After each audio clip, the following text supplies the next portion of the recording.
2시간 전에 마감한 트레이더가 생생하게 전하는 글로벌 마켓 리뷰 델타1입니다. 우리 시장은 외국인들이 선물 매도가 조금 나왔지만 해외 시장이 반응에 비하면 잘 버텼다고 할 수 있겠는데요. 방금 마감한 해외 시장은 이 장기 변동성 증가했지만 지수 자체는 위아래 꼬리를 잘 달면서 방어를 해냈습니다. 하지만 방어를 한 것이지 상승이라고 볼 수는 없었는데요. FOMC에 이어서 오늘은 ECB 금리 결정까지 있었죠. 시장에서 어떤 것을 주목하고 있는지, 또 왜 하락이 지속되고 있는지, 트레이더의 대응 전략은 무엇인지 등을 이야기하겠습니다.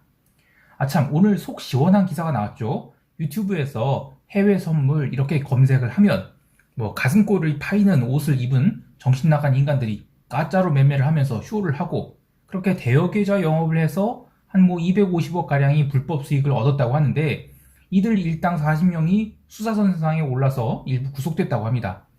이런 짓 해봐야 연간 매출 250억짜리 중소기업이라 치면 인건비 40 떨고 기타 비용 떨면 인당 한 6억 안팎이에요. 이놈들 나중에 변호사비 써야죠. 깜빵에서 한 3년 썩으면 기껏해야 연봉 2억에 노역하는 건데 뭐하러 그 짓 하나 모르겠어요. 어릴 때야 몇 억이면 큰 돈으로 생각되겠지만 이 나이 먹어서는 돈이 중요한 게 아니라 내가 어떻게 자산을 읽었고 어떤 평판을 갖고 있는지가 참 중요한 건데 참 그렇습니다. 어쨌든 이것들 상당수가 유튜브에서 좀 사라진 것 같아요. 속이 다 시원합니다. 자, 그런데 해외 선물을 검색하면 왜 아직도 그런 거지 같은 채널만 나오는지 모르겠어요. 이번 달 말이면 제가 유튜브가 한 3년 차가 됩니다. 근데 아직도 구독자 10,000명을 못 찍었으니 이 해외 선물이 참 마이너한 영역인 것 같아요. 한 해 파생 상품 양도세 내는 사람이 7,000명이 안 된다고 하니까 참 말 다 했죠. 자, 여하튼 아시아 세션 시황 시작하겠습니다. 우리 증시는 FOMC 이벤트 이후 미국 증시가 거진 마이너스 1% 가까이 처박히고, 그리고 CME 전자거래가 시작된 아시아 세션 초반에 텍사스 기름 선물이 마이너스 6.6% 급락이 나오고, 금도, 채권도 갭 상승이 나온 등 온통 리스크 오프 흐름이 진행되자 투자자들의 심리가 불안한 상태로 출발하게 됩니다. 하지만 그럼에도 불구하고 의외로 우리 시장의 갭다운 폭은 얼마 되지 않았는데요. 목요일은 위클리 옵션 만기인 상황에서 이 먼슬리 옵션은 풋옵션이 평균 발행 단가가 여전히 높고, 또 외곽격 미결제 약정이 너무 많이 쌓여있죠. 풋옵션에. 그래서 급락이 이어지려면 이 풋옵션 환매가 들어와야 되는데 금요일 또 휴장이란 말이에요. 그래서 여러가지 애매한 상황이라 갭다운 자체도 적게 나왔다라고 보고 있습니다. 게다가 개장 후 이 외국인들이 의외로 선물을 무려 1,000억이나 되게 빠르게 매수를 했어요. 그러면서 개인들이 개장 후 30분 동안 이 양옵션 매수를 와장창 질렀단 말이에요. 그럼 오늘 비추세 양매도장이다, 이렇게 생각할 수밖에 없는 거예요. 그래도 방향성은 아래라고 생각했는데 그러려면 또 현물 매도가 나와주고 먼슬리 콜옵션 미결이 쭉쭉 증가를 했어야죠. 근데 초반 1시간 동안은 그래도 외국인이 매수했던 선물을 또 매도로 뒤집고, 현물도 소폭 매도를 하면서 이거 325선 깨고 점진적 하락이 나오려고 했어요. 그런데 의외로 홍콩 증시가 개장한 뒤 강력한 매수세가 들어오면서 우리 시장에서 외국인들이 현물 매도를 걷어내기 시작했습니다. 다만 강력한 매수세는 없었고 그냥 프로그램 매수 적당히 한 정도 대응해서 해외 시장의 상승폭에 비하면 우리 시장은 그냥 방어가 된 정도, 이렇게 볼 수 있겠어요. 결국 개장 후 30분 동안이 개인이 위클리 양옵션 매수분은 모조리 휴지가 되었다라고 보는데요. 이게 우리 시장만 그런 게 아니라 글로벌 시장이 전반적으로 박스권에서 움직이고 있어서 추세가 좀처럼 나지 않고 있어서 그렇다고 봐요. 이따가 유럽 세션이나 미국 세션 이야기할 때 부연하겠지만 4월 초만 해도 SBB 사태 등이 좀 빠르게 수습되는 것처럼 보여서 추가 상승이 나온 것처럼 보였지만 중순 이후에는 여전히 시장에서 노이즈가 남아있네?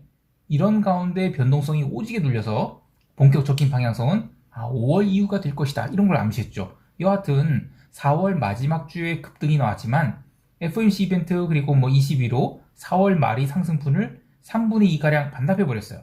이렇게 되면 시장은 4월이나 5월이나 위쪽도 닫혀있고 아래쪽도 아직은 열리지 않은 박스권이 중심으로 도로 들어와 버린 겁니다. 물론 증시만 그렇고 채권 시장이나 상품 시장은 제법 심각한 상황임을 보여주는데, 정신 못 차린 증시가 어떤 트리거로 움직이게 될지, 또 어떤 타이밍에 움직이게 될지는 조금 더 봐야 되겠습니다. 다시 시황으로 돌아가서 지수가 상승을 하진 못했어도 나름 반등 시도가 있었음에도 불구하고 콜옵션 미결제 약정은 가득 쌓였어요. 그래서 종합주가지수 2530 이상은 어렵다. 또 풋옵션도 2450 이하는 어렵다. 이런 신호를 주고 있어요. 어린이날 휴일에 또 주말까지 껴있죠. 이런 흐름으로 간다면 우리 시장은 다음 주에 끝까지 변동성 매도가 나오지 않을까 이렇게 생각돼요. 근데 해외 시장은 조심스럽게 장기 변동성이 상승하고 있거든요.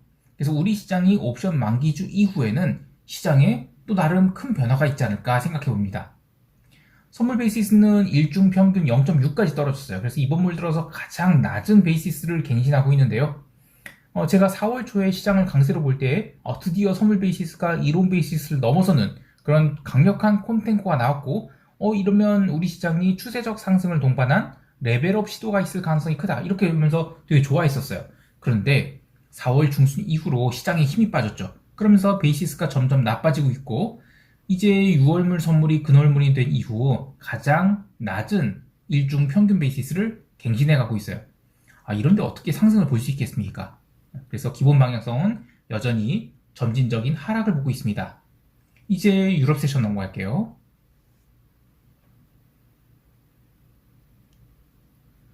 유럽 증시는 의외로 잘 버텼습니다. 물론 오늘이 메인 이벤트는 ECB 금리 결정이었기 때문에 증시보다는 통화시장과 채권시장 그리고 골드가 영향을 받았죠. 유럽 지수 선물은 ECB 성명문 발표 직전까지 조금 눌린 듯 했지만 공격적인 매도는 없었어요. 그리고 성명문 발표부터 기자회견 그리고 미국 증시가 초반에 강한 매도세가 나왔음에도 불구하고 유럽 증시는 꾸준한 반등을 이어나가면서 보합까지 땅 돌렸습니다. 근데 특이한 것은 이렇게 보합으로 마감하게 되면 변동성이 죽어야 되는데 유로스탁스 변동성은 무려 4%나 올라서 마감했어요. 게다가 유럽은 변동성 선물이 콘텐코 수준도 크게 줄어들었어요. 그래서 여차하면 한방 사고가 터질 수 있는 것처럼 만들어놨는데 이게 아랫방으로 나올지 아니면 반대로 지수의 급등으로 나타날지 모르겠지만 여하튼 지수는 보합으로 붙였는데 변동성은 크게 올랐다는 것이 핵심이에요. 채권시장과 통화시장도 특이한 일이 있었는데요. 우선 아시아 세션의 전자거래가 시작될 때 단기 채권이 급등하고 또 골드도 2085달러를 터치한 등 리스크 오프 흐름이 강력하게 나타났죠. 그러나 장기 채권들은 별다른 움직임이 없었어요. 그리고 ECB의 25bp 금리 인상 발표 그리고 기자회견을 거치면서 단기 채권은 계속해서 슈팅을 보였는데 장기물은 오히려 하락을 했습니다. 22 내용에 대해서는 이코노미스트분들이 더 잘 설명해 주실 것 같아서 깊이 들어가진 않겠지만 트레이더의 관점에서 보면 그동안의 시장은 이 2차 초강력 인플레를 우려하는 그런 채권 숏포지션들이 대량으로 쌓여 있었다고 봐요. 거기에 더해서 고금리 상황이 지속을 우려하는 해지성 채권 숏포지션들도 가득했다라고 보는데 FRC에 이어 패웨스트 그리고 기타 다른 지방은들도 계속 노이즈가 들려오니까 채권 숏을 들고 있는 입장에서는 손절을 안 할 수가 없는 거예요. 그리고 라가르디 기자회견 내용도 별거 없었어요. 제가 멤버십 게시판에서 실시간으로 이야기했듯이 파월과 똑같이 데이터 디펜던트 하겠다면서 우리는 페드는 의식 안 한다. 아이 참. 그리고 그 sufficiently restrictive라는 표현을 쓰면서 추가 금리 인상이 있을 수 있다 이런 뉘앙스를 보였죠. 근데 그럼에도 불구하고 유럽 채권 시장은 단기물 위주로 오버슈팅을 했어요. 그러니까 투자자들은 야 상품 시장 봐라. 기름 망가지고 원자재 망가지고 하는데 무슨 놈이 데이터를 더 보겠다는 거냐. 이제 피봇하고 금리 나가야지. 이런 걸 외치는 거예요. 통화시장에서도 비슷한 흐름이 나타나는데요. 유로화는 유럽 세션 개장 후부터 매도가 나오기 시작했고요. 또 중간에 반등을 하긴 했지만 ECB 금리 결정 이후 전일의 상승폭을 모두 반납하는 그런 급락이 나와버렸어요. 이후 라가르디 기자회견에서도 좀처럼 반등을 하지 못하고 음봉으로 마감을 했는데요. 이는 시장이 그 ECB가 혹시라도 50bp 인상을 할 것을 가능성을 이 유로화에 프라이싱해내는 것을 되돌려 놓는 것이기도 하고요. 이번 25bp 인상 후에도 라가르드는 추가 금리 인상 가능성도 암시했고 또 페드가 사실상 퍼즐을 선언했다. 이렇다 하더라도 ECB는 우리 사정만 신경 쓸 것이다 라고 했지만 시장 참여자들은 무슨 소리 ECB도 이제 퍼즈 해야지 이런 반응으로 유로화가 내렸다라고 보고 있어요. 자, 이렇게 트레이딩 흐름이 약간씩 꼬여지면서 2년 10년 미국 국채 스프레드 한번 볼까요? 이게 210인데 다시 사실상 올라오고 있죠. 그래서 이젠 이제 역전폭이 3월 초에 이때가 이제 SBB 이슈 나왔을 텐데, 이때 채권이 단기물 위주로 폭등을 했었죠.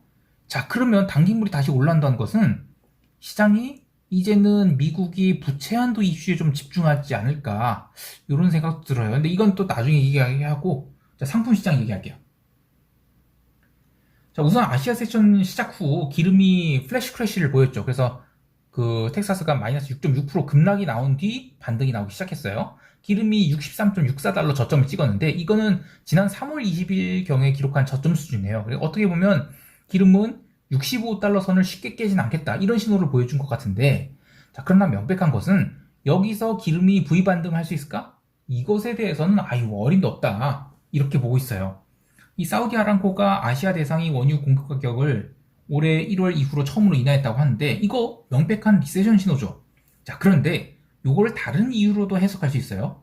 이 러시아의 저가 원유 수출이 계속되면서 오펙이 카르텔이 깨지고 있는 거 아닌가, 이런 생각도 들어요. 세계의 공장 역할을 하던 중국이 수출 경제에서 지금 내수 경제로 전환하고 있죠. 그리고 그 공장 역할을 인도가 자꾸 이어받으려고 노력하고 있는데, 인도는 러시아산 원유를 싸게 받고 있단 말이에요. 그렇다고 해서 사우디가 뭐 공급 가격 경쟁력을 잃거나 하진 않을 거예요. 근데 지난 4월 초에 사우디가 깜짝 감산했었죠. 그 이슈는 유가를 지지하고자 하는 마지막 발악이 아니었나 싶어요. 왜냐면 그거 다 돌려줬거든요. 자, 여하튼 저는 오늘도 장중에 반등이 나왔을 때 기름 선물 매도를 쌓았어요. 이번에 원유 옵션 양매도를 쳤다가 아주 레벨이 깨지면서 선물 매도를 해지를 했는데, 워낙 가파르게 하락하는 바람에 제법 다쳤어요.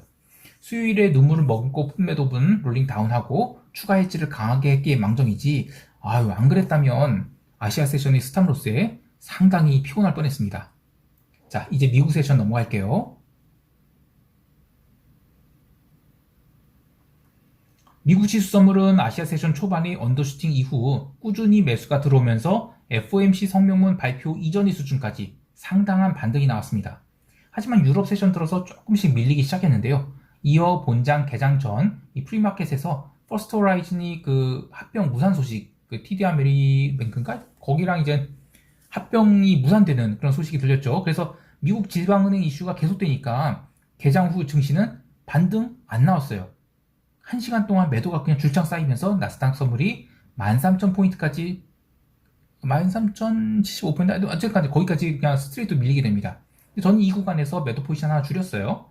시장이 하락 전하는 것처럼 보이지만 계단식 레벨 다운 혹은 깃발용으로 레벨 다운이 나올 것으로 봐요. 그래서 중간중간에 이렇게 매도 포지션을 이익 실현하고 또 재충전하는 것, 이런 게 더 나은 성과를 보여줄 것이라고 생각해요. 자, 그런데 그게 시세의 전부였죠. 이후에 증시는 반등과 눌림을 반복하면서 의미 없는 하루를 보냈는데요. 특히 장 마감 후에 애플이 실적 발표가 있었음에도 불구하고 나스닥 선물은 약간의 상승이 나왔을 뿐 별다른 움직임을 보이지 않았어요. 이쯤 되면 유럽과 마찬가지로 변동성이 크게 하락해야 정상이지만, 어제에 이어 오늘도 변동성은 특이한 흐름을 보였습니다. 한번 차트 보면서 설명드릴게요. 요거죠. 자, 요거는 하루짜리 원데이 변동성이에요. 이게 출발부터 살살살살 올라와서 20포인트에 도달했거든요. 자, 그런데 9일짜리 변동성은 초반에 강세를 보였어요. 그리고 장기 변동성 일반 빅스죠. 얘도 마찬가지예요. 그래서 초반에 왜 변동성이 강세를 보였을까? 물론 이제 나스닥이 13,000포인트 근접하고 그런 눌림이 있었죠. 그래서 그때는 약간 오버슈팅이 나왔다고 할 수 있겠는데, 그런데도 종가까지 강했어요. S&P 지수는 그래도 많이 올라와서 마감했는데도 변동성이 20.9포인트까지 올라왔다는 것, 그렇게 장기 변동성이 살살 올라가고 있다는 것은 좋은 현상이 아닙니다. 그리고 변동성 선물과 이제 콘텐코 수준이 점점 낮춰서 지금 1포인트 초반까지 내려왔어요. 이렇게 되면, 이렇게 콘텐코 수준이 낮아지게 되면 시장이 느닷없는 급락이 나오게 됩니다. 근데 저는 이번 주는 잘 모르겠어요. 근데 다음 주나 또는 5월 셋째 주 정도면 시장에 뭔가 일이 터지지 않을까, 이렇게 생각돼요. 근데 그게 무슨 이슈가 될지 모르겠지만, 어쨌든 어쩌면 이번은 미국 부채 한도 이슈가 터지지 않을까 싶어요.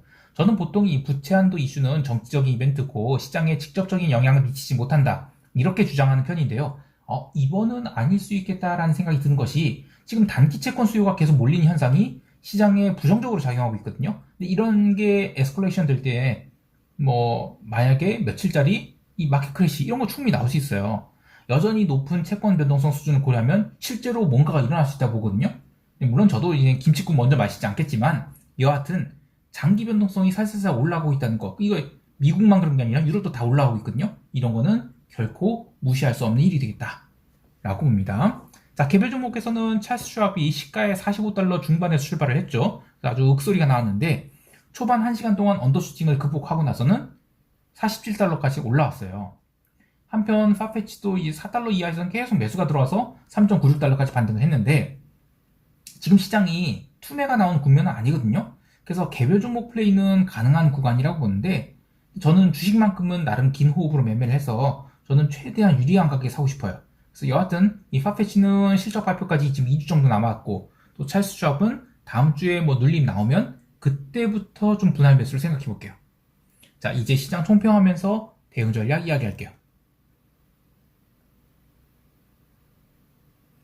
우리 시장은 금요일날 어린이날 휴장이라서 뭐 이 영상에 대해서는 따로 코멘트하지 않고 다음 영상에서 이 다음 주 월요일 대응 전략 이야기할게요. 해외 시장은 나스닥 매도 포지션 한 개를 이제 13,023포인트에 청산하면서 조금 더 여유가 생겼습니다. 물론 기본 나스닥 매도 수량은 계속 들고 가요. 근데 지수가 고가에서 계속 등락을 보일 수 있다고 생각하기 때문에 그러니까 본격적인 하락은 다음 주에 나올지 다다음 주에 나올지 몰라요. 어쨌든 이런 식으로 중간중간에 포지션 이익 실현 해가야 한다라고 봐요. 금요일에 논판 발표 때 지수가 또 의외의 급등 나올 수 있다고 보거든요. 그런데 그런 식으로 뭐 주봉상 긴 아래꼬리 달고 올라간다? 아예 또 감사합니다 하고 다음 주에 매도 쌀 거예요. 반대로 만약 오늘 올라온 변동성이 꺾이지 않고 유럽 마감 이후에도 유지된다. 그러면 금요일에 언더슈팅 나올 수 있다고 보는데요. 그럴 경우에는 뭐 포지션 밀어붙이도록 하겠습니다. 여하튼 계단식 하락 뷰 유지합니다. 마지막으로 기름 시장 이야기인데요. 70달러에 근접하거나 또 그 이상의 반등이 나온다면 또 기름 매도 감사합니다 하고 때릴 겁니다. 이건 해지 매도예요. 다만 63달러 저점권까지 흐름은 조금은 템포가 느려질 것 같아요. 이제 기름 옵션 만기도 지금 2주밖에 안 남았거든요. 그래서 다음 주부터는 본격적인 시간가치 감소가 나타날 것 같습니다. 스트랭글 레인지를 낮추고도 이 선물 매도 해지도 했어요. 그래서 75달러나 뭐 80달러 이런 나올 수 있겠죠. 근데 어쨌든 이런 급반등만 안 나온다면 저는 포지션 뭐 손실분 다 찾아올 수 있을 것 같습니다. 자, 시황은 여기까지 하겠습니다. 오늘도 즐거운 하루 되시고요. 이상 델타원이었습니다. 감사합니다.